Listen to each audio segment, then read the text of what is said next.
ભ્રમરૂપ થવાની વાતો છે.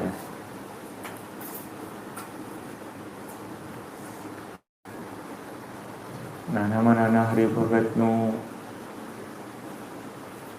મોટામાં મોટા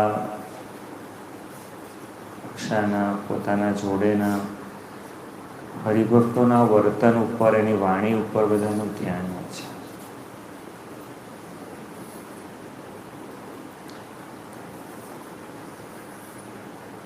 ધ્યાન એ શીખવાની પ્રક્રિયા છે.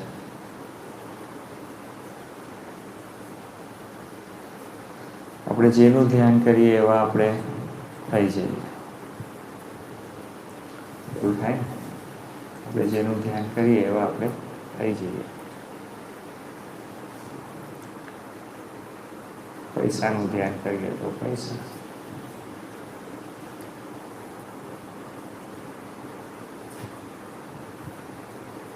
આપણે કોની ચાકરી કરીએ છીએ,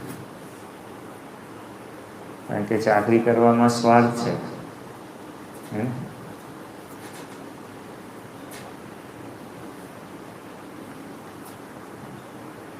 આપણે ફળ વગર કર્મ જ કરતા નથી. આપણે ગીતાજી સમજવા શું કરવા પડે? આપણે આખી જિંદગી એવું સમજવું પડે.